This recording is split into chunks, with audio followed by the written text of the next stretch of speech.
Le Saint-Esprit est le pur esprit de la joie. Sa voix est la voix pour Dieu. Créé par Dieu, il est à la fois Dieu et toi, de même que tu es Dieu et lui ensemble. Le Saint-Esprit est décrit tout le long du cours comme celui qui nous donne la réponse à la séparation. Bonjour et bienvenue dans cette nouvelle vidéo. Nous avons vu dans une vidéo précédente que l'ego est apparu dans une partie de l'esprit du Fils de Dieu, dans l'esprit du Christ. C'est la petite idée folle qu'il a eue.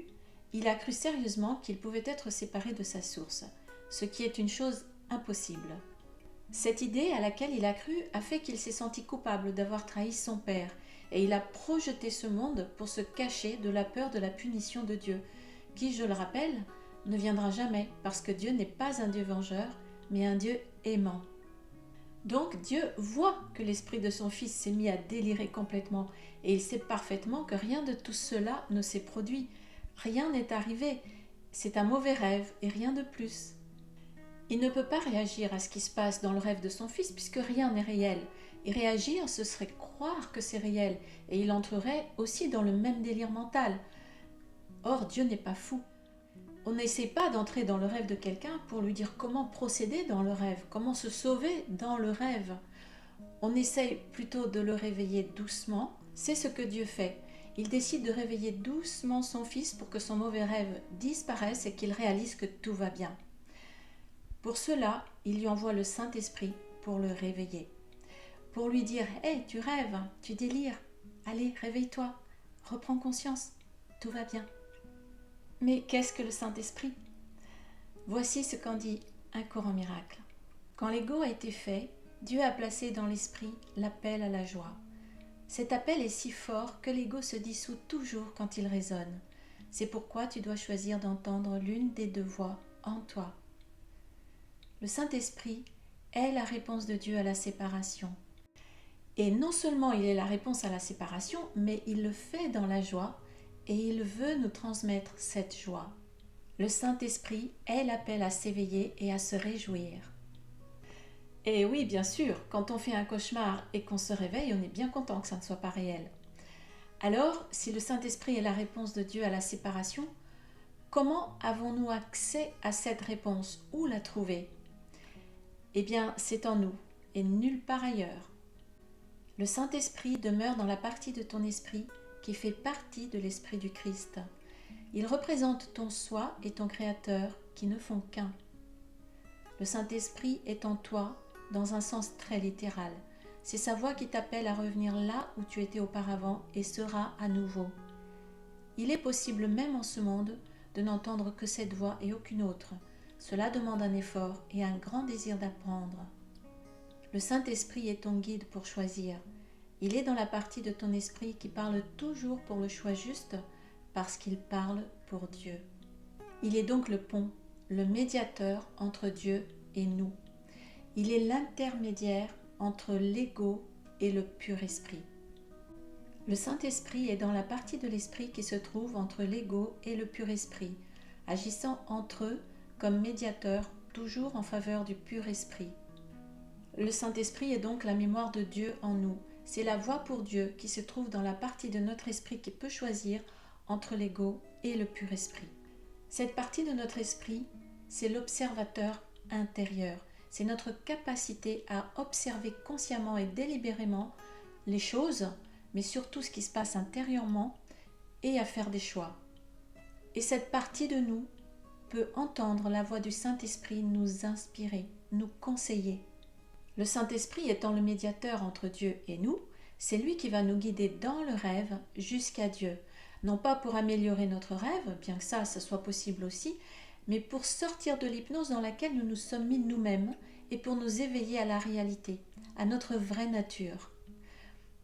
Sa voix ne vient pas du rêve, elle vient de Dieu, mais nous pouvons l'entendre dans le rêve. Le Saint-Esprit peut être entendu dans le rêve.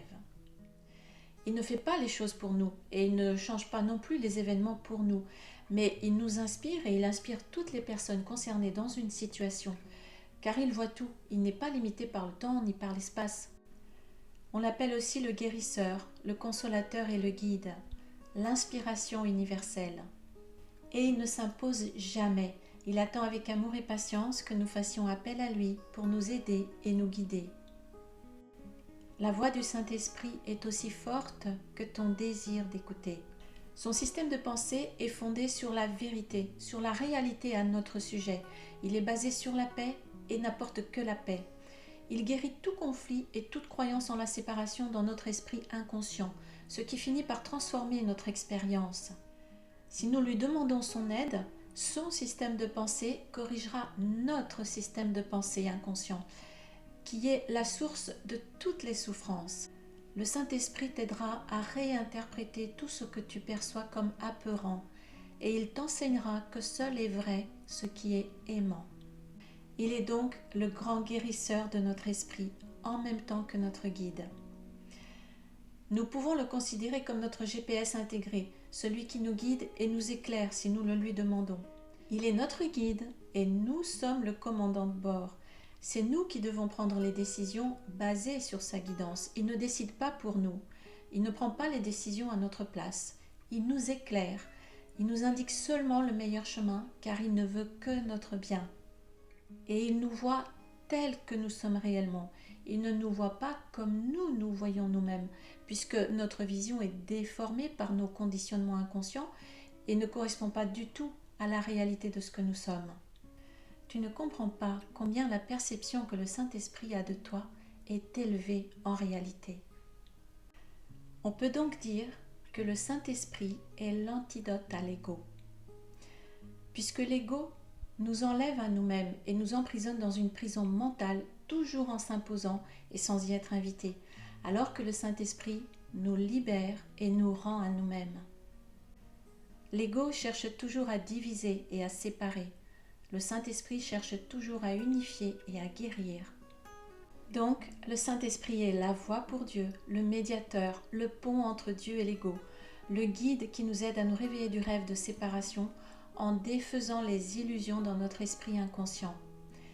Il est le pur esprit de la joie, l'appel au bonheur, l'appel à nous souvenir de qui nous sommes réellement, de notre véritable identité. Le Saint-Esprit est le pur esprit de la joie. Il est l'appel au retour dont Dieu a béni l'esprit de ses fils séparés. Le Saint-Esprit est décrit comme le lien de communication restant entre Dieu et ses fils séparés. Il est le grand principe correcteur, le porteur de la perception vraie, le pouvoir inhérent à la vision du Christ. Il n'oublie jamais le Créateur ni sa création. Il n'oublie jamais le Fils de Dieu. Il ne t'oublie jamais.